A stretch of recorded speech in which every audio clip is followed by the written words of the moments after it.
You guys decided on the podcast name? No, Sleepy Cat. We have not decided on the podcast name. Okay, let me pull this up. I'm still gonna watch this in 1.5 times speed, just to like move things along. How do I like pull this up?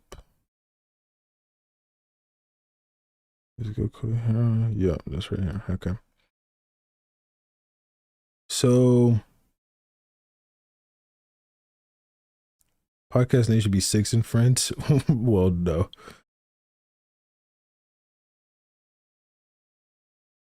Um, is Bardock the Shisu of Dragon Ball? No. Bardock nowadays actually has lore to him, and he's like somewhat interesting, especially due to the granola arc. Bardock is literally the only interesting part in the entire granola arc. The only interesting part in the whole granola arc is fucking Bardock.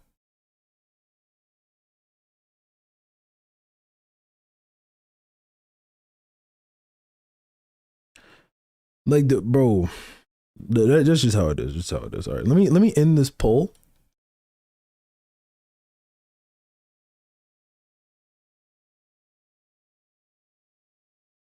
Sinister Six might clap. I don't know. Yeah, I don't know if you guys know, but after this, I have like this Twitter thread I want to go to and like debunk. But yeah, like I said, it'll be after this. So we're in for like a fairly decent stream.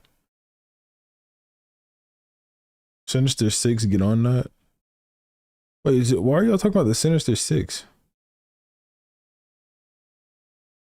I don't know why. Anyway, so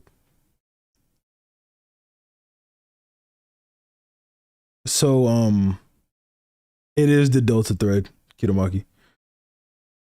So I also Mr. Fusion like pinged me on Twitter because I like reacted to his video. He obviously saw the like highlights channel, clipped it. He was cool about it, so I'm guessing he's like cool with me doing this. But yeah, all credit to him because these videos are pretty good. At least from the last one I watched, I'm expecting this one to also be like fairly good. So we'll see.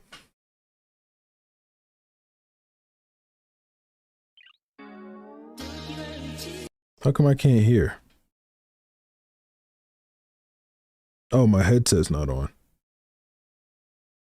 I'm fucking tripping. Yeah, this is the Bulma guy. This is the Bluma guy. But yeah. Relationship between two people, the first Dragon Ball dissection of 2018. So last time, Toriyama sacrificed Yamcha for a relationship between two people who had hardly interacted prior to this, and will rarely interact after this for the entire rest of the manga. Oh, bro, you know what's like weird about this? Everyone voted for this one over the other choices, and this is the sequel video to the last one we watched. Take quite a lot to diminish the goodwill of such a rousing setup. What could possibly go wrong? Piccolo fills everyone else in on the non-Trunks portions of the exposition, since Goku doesn't know what he's doing, and Namekians apparently have super hearing. But can he tolerate whistling in this continuity? With all the dire news out of the way, the rest of the characters demand more exposition, so Goku is forced to recount how he got off of planet Namek.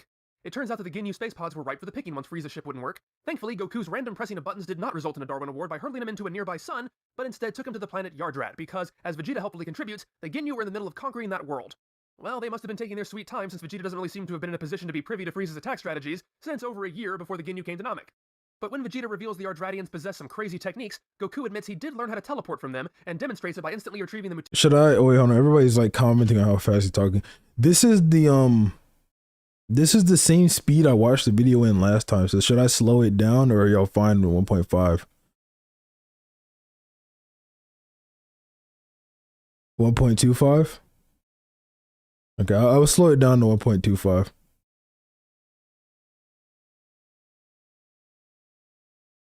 Ten Roshi's glasses. It's a technique that requires Goku to sense out a person's ki rather than a place, and it's going to come in handy on multiple occasions. Oh yeah, this is way With better. every little last thing explained to everybody so we're all caught up, it's time to prepare for the future. However, there is a problem. It's a huge, time-traveling elephant dragon in the room that has to be addressed, and Bluma is kind enough to do so. Not only do they now have knowledge of the future, they've always had access to wish-granting Dragon Balls. The combination of the two should result in the shortest story arc Dragon Ball has ever... Oh, also, just to note, because I know that a lot of people have only seen Dragon Ball Z like dubbed. This guy, from what I've learned, only goes over the manga.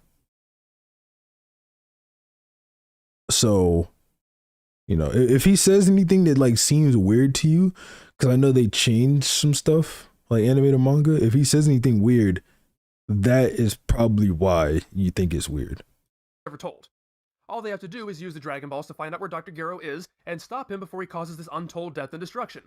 It is a massive corner Toriyama has written himself into, and he deals with it by coming up with not just the best workaround he can think of, but by having the characters throw out every explanation they can think of. No excuse is too small. Most of the characters started out as enemies or rivals, and a common foe is what has kept them together. Dr. Gero hasn't done anything yet, so it would be wrong to confront him. They want to fight and test their abilities, and Vegeta will just plain kill anybody who tries to stop him from roiding out. I'm honestly surprised Toriyama didn't make a new rule for the Dragon Balls that Shenlong can't interfere in the domain of science. None of these is completely irrational, except for the science thing. But I'd also say that none of them really should prevent them from acting in some capacity, and none of them is a compelling reason for risking innocent people or possibly the whole world. The Vegeta thing is probably the easiest workaround. By all logical accounts, Vegeta shouldn't exactly be welcome on Earth, or should only be as welcome as he is useful. The second he starts threatening to kill people, deal with him. Goku alone at this point should be more than enough to handle any threat Vegeta could pose. I'm going to now go down a very long rabbit hole that could be conceived as controversial. It certainly wouldn't be the first time. The only reason this is an issue is because there would be no story if the characters did the smart thing. So, the story has to turn them into idiots who refuse to act on this extremely ominous warning. This scene had to have happened after Trunks returned to the future, because he would have had a psychotic breakdown if he was forced to witness the absolute stupidity swirling through the brains and gurgling out of the mouths of the people he had just entrusted the safety of Earth to. When Bluma becomes the moral center of your group, you really need to rethink your life. And while it would still be bad either way, what really makes this unbearable is just how out of character all of this is. This is going to require me to step back for a moment and talk about some of the meta aspects of this series, namely what kind of series this is and what kind of characters these are. It's also going to require me to speculate a bit on the creative aspects of the series, as well as the mindsets of adaptations and segments of the fandom. Just bear with me, it'll all make sense in the end, or at least hopefully it will. It's been my observation that opposing opinions tend to work on something of a pendulum. The farther an opinion is pushed in one direction, the farther and more pronounced it swings in the opposite direction. I think it's fair to say that Dragon Ball, in English-speaking countries, has a heavily divided fan base due to the number of differences between the original and the reversioned English dub of the television series. I'm not here to fight that war. I served my tour of duty as an angry, foul-mouthed teenager some 18-odd years ago. But, while many battles have been fought, there's one that serves as a particular rallying point. I am the hope of the universe. That's the beginning of the speech that Goku delivers to Frieza in the Funimation dub. Hey, I'm not gonna lie, bro. The Funimation dub, this scene, ass. That shit is terrible. I can't get behind it at all. A Super Saiyan. Depending on how you see Dragon Ball and where in the fandom you are, this speech is either one of the most iconic moments of the franchise and a shining example of how Funimation improved upon the source material, or it's the focal point of just how little Funimation understood both the character of Goku and the series as a whole, turning the main character from a poorly educated martial artist into Superman. You know, before Dragon Ball Minus did it. As for me, I've already said what I thought of the speech. It was stupid and out of character to begin with, and Funimation's rewrite only served to exacerbate those problems. As such, I'm not typically as fussed about this scene in particular. But over the years, I've seen those two viewpoints push back at each other so much that they've gone from alternate interpretations of a scene to complete polar opposites of interpreting the character. Goku is a selfless superhero who rights wrongs and saves the innocent. Goku is a selfish man-child and a terrible parent who only fights to satisfy his own primal urges, and it's only a happy accident that innocent bystanders sometimes get saved. And it's not as if I haven't been guilty of that in the past. Now, anyone who says that the antics of Masako X from Dragon Ball Z Abridged makes a good parody Goku but wouldn't fit the What real happened to Goku, bro's well, mic this quality scene just should give now? you my feelings on the matter. While I still contend with the right script and more serious direction, he probably could make a damn fine Goku. I admit that was reactionary hyperbole on my part to drive home the idea that Goku is sillier than the English dub used to be comfortable letting on. But then again, sometimes I use hyperbole just for the sake of jokes in this show. Toriyama himself is not immune to this level of pushback. He has said that he was unhappy that the anime staff made Goku into more of a, quote, righteous type hero. And it was also apparently his dissatisfaction with the American live-action movie Dragon Ball Evolution that pushed Toriyama to jump back into Dragon Ball in the 21st century. Notably, he has said, at any rate, I wanted him to have the sense of being that rare guy who seeks only to become stronger than before, so much so that it feels like there's no one as pure as this person. And while he does end up saving everyone as a result of that, he himself at least has a very pure sincerity about wanting to become stronger. What I wanted to depict the most was the sense that he might not be a good guy at all, although he does do good things as a result. Because of statements like that, I see tons of people defending this scene as being totally in character, not just for Goku, but for everybody. They're martial artists. They're not out to save the world, they're there to push themselves. This isn't an American superhero story, it's an Asian wuxia tale. And by saying this is plot-induced stupidity is missing the point of that and ascribing out-of-genre characteristics to this story. But given my 20 years in the fandom and my 6 years analyzing the series from the beginning for DBD, I have to say, I just don't agree. At least, I don't agree up to this point in the story. It's pretty clear to me that by Dragon Ball Super, the pendulum is swung into full-on Goku caricature. So yes, I'm saying I disagree with the Japanese side of the fandom and Toriyama himself. Stop the presses, Fusion has betrayed the cause. No, not actually. I just feel the problem is in the extremes of the pendulum. Is Goku obsessed with fighting? Yes. Is he heroic? Yes. But are those traits mutually exclusive? Not as far as I've seen. Now, I certainly believe, as I mentioned in the Frieza arc, that a lot of later Goku is a shift due to the retcon of Goku's Saiyan heritage. A lot of those elements tended to be grafted onto Goku or exaggerated as the series went on. So overall, Goku shifts from a more selfless person to a more selfish person. But I also believe, and this is speculation on my part, that Toriyama, most likely subconsciously, pushed Goku in that direction as a reaction to his feelings that Toei were pushing Goku too far in the other direction. But let's take a look at Goku. In the first story arc, Goku is not a terribly active character.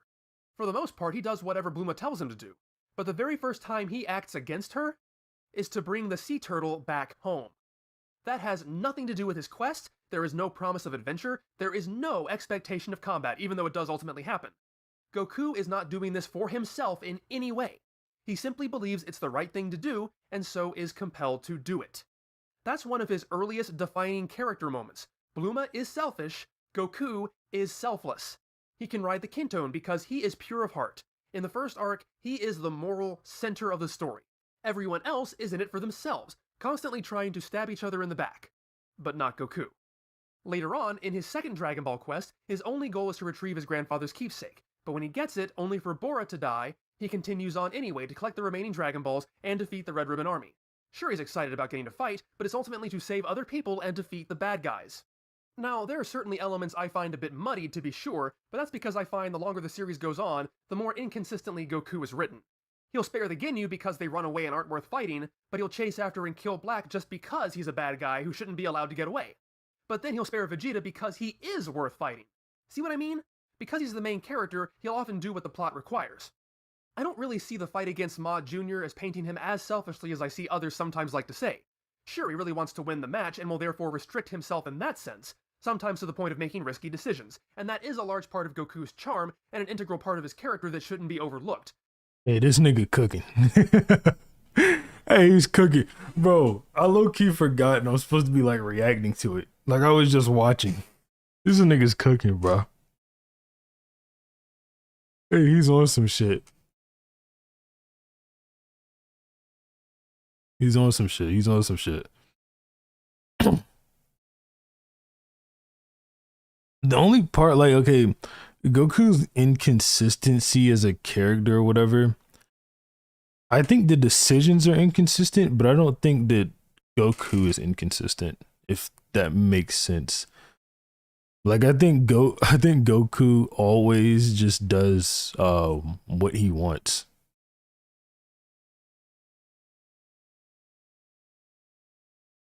Sis said Goku.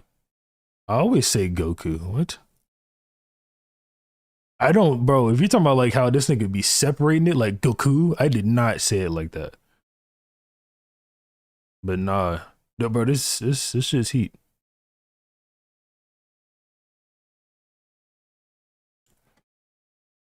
But yeah, I think it's more like okay, like what he said, Goku doing what the plot demands.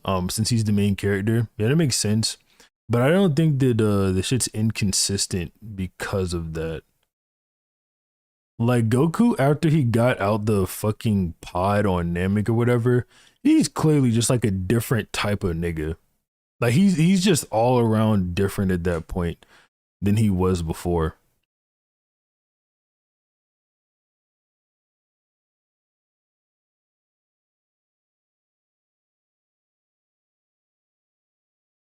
So I'm gonna keep playing it. But I somehow doubt that if Goku had lost the match, he would have just given up and let Ma Jr. take over the world. In fact, I remember saying at the time that it seemed like a rather silly narrative convenience that Ma Jr. wouldn't just start fighting again after Goku spares him, but at least in that instance, Goku had already proven himself superior, so it made some sense that Ma Jr. would turn tail. And of course, there was also a pragmatic reason to spare Ma Jr. in addition to Goku's desire to fight him again, as it kept God and the Dragon Balls around. The fight with Raditz is a watershed moment for Goku as far as I'm concerned. It is clear in every possible sense that Goku's only motivation is saving his son. There's none of that goofy amiability or unwavering excitement at a challenge that Dragon Ball Super's Goku just can't seem to get past no matter the danger. In fact, when asked by Piccolo if he's excited to learn there are two stronger Saiyans than Raditz, Goku point blank says he's not excited. He's terrified. Goku has no qualms about fighting 2-on-1. He has no problem attacking his opponent from behind, twice. Hell, he has no problem holding his opponent in place so his ally can impale him to death. The only time Goku slips up is when his good-hearted nature allows him to trust Raditz. But there is never a moment Goku makes the situation worse for the sake of a good fight. Vegeta is really the first.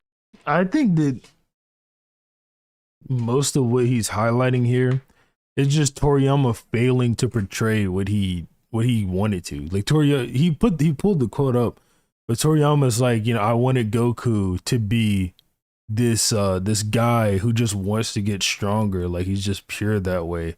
And then as a result of that pureness, he just saves everyone. But I mean, the things he's bringing up are valid. Like I just think Toriyama failed at doing it.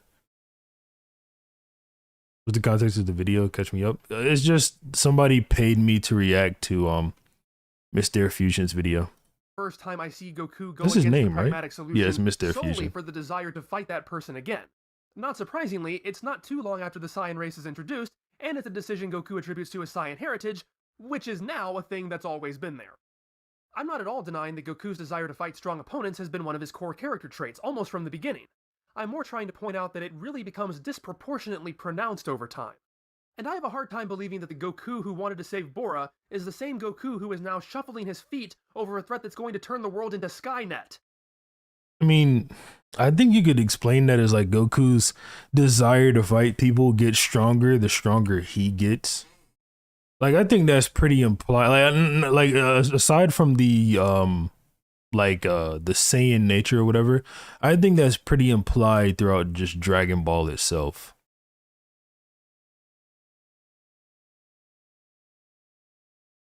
But what about the rest? They're all martial artists too, not superheroes.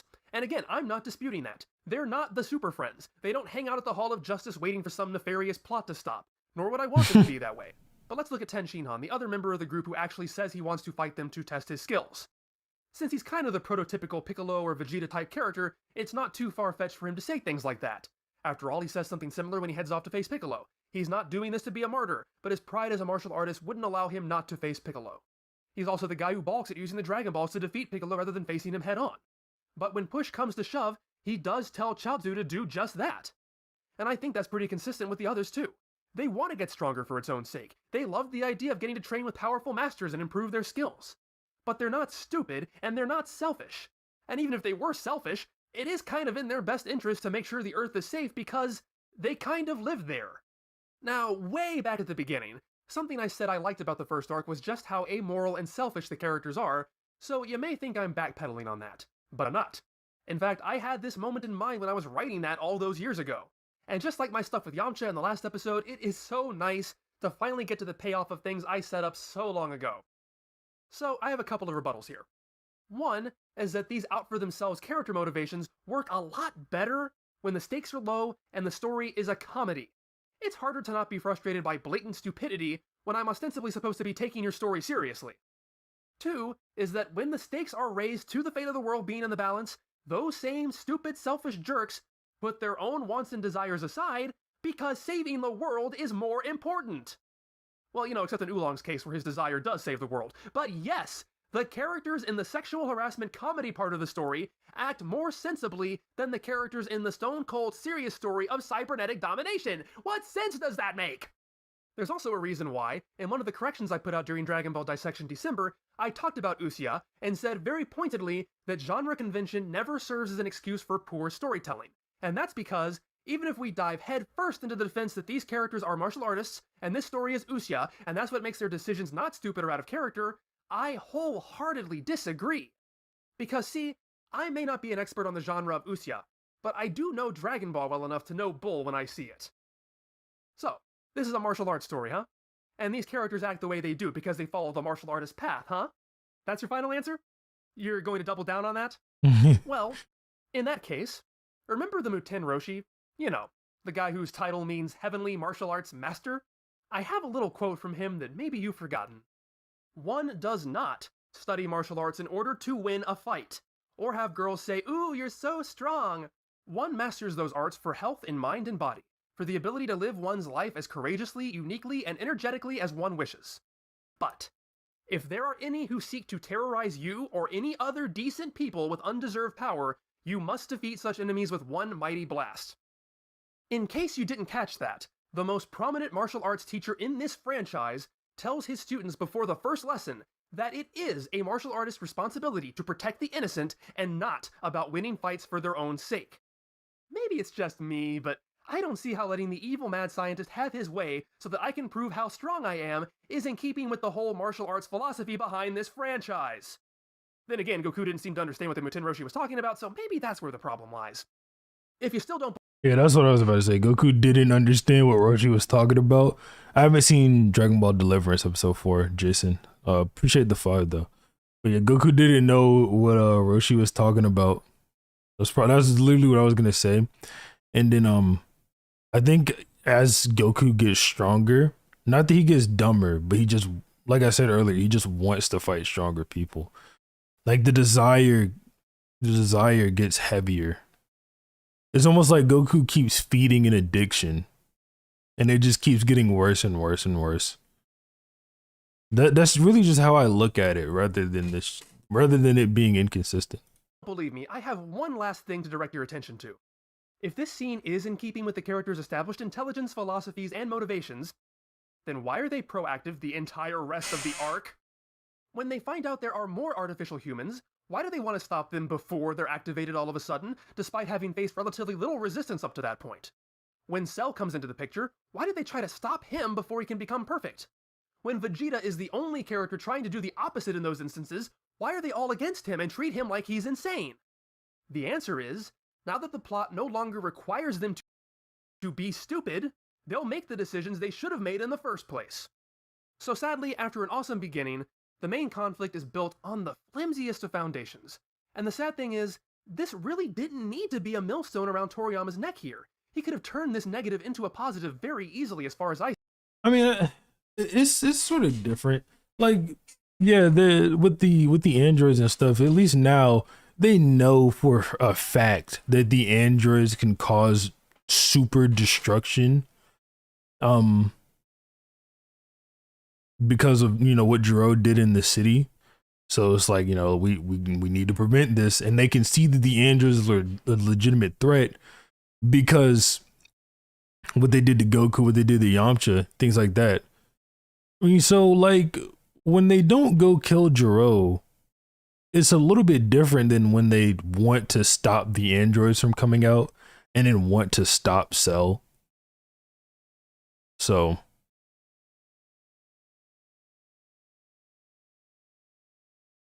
I see it. And I know, I'm Monday morning quarterbacking here, but bear with me. So, they know about a future threat, and they have the means to stop it. Well, instead of having them sit on their hands, Why not have their attempts to fix the future screw things up even more? After all, that's going to be a large component of this story anyway. Goku says he doesn't want to kill Gero before he does anything. Well, him being part of the Red Ribbon Army aside, I agree with that. It would be pretty damn dark for them to bust down his door and murder him in cold blood. But they don't have to do that.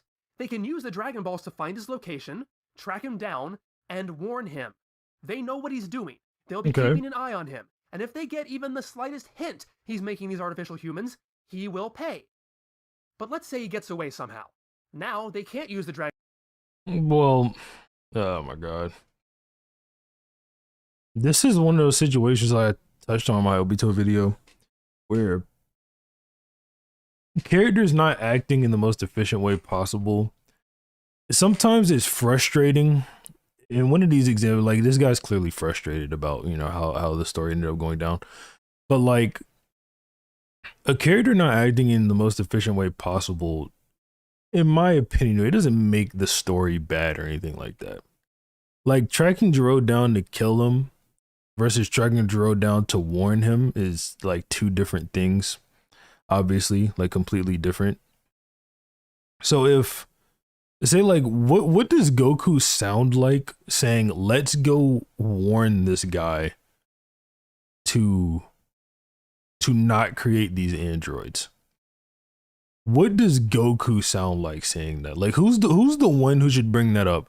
The only one around who could bring something like this up would maybe be, it would be either Bulma, Krillin, or Yamcha, right? That's the only people around who would realistically bring this up.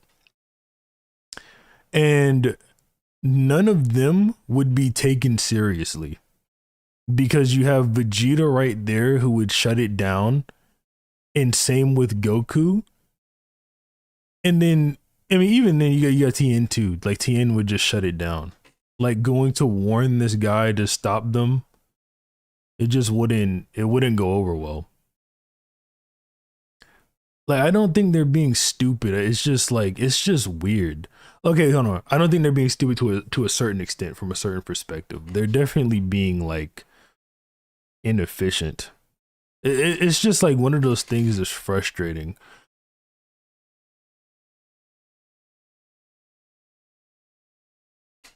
Dragon Balls to track him again because the Dragon Balls won't grant the same wish twice. It would be nice if Toriyama remembered that rule outside of Resurrections. And to skip ahead, the reason the artificial humans are so strong is because Dr. Gero studied the heroes for years and is using their own strength against them. Well now, because they paid him a visit, he has even more up-to-date information, which means the artificial humans will be even stronger than the ones Trunks knows. Which again, is something that happens in the story already with no explanation. It turns the characters' good intentions against them, while still allowing them to be proactive, and it raises the stakes even higher, turning to that old time travel adage of not knowing the consequences of your actions when you change the past. Or, we could just have the characters be stupid over the whole thing. Why not? Now, we're 3 episodes into this arc, and I haven't even gotten past the prologue. That's only because this arc very, very quickly hits rock bottom. But the good news is, and I'm serious about this, that means there's nowhere to go but up. Okay. I mean, yeah, like I expected, it was a good video.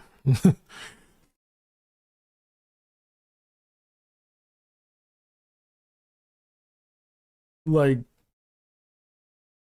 just realistically speaking, bro, after watching the last video, there was just no way that guy would go from that quality to just like some dog shit. I knew that would be a good video.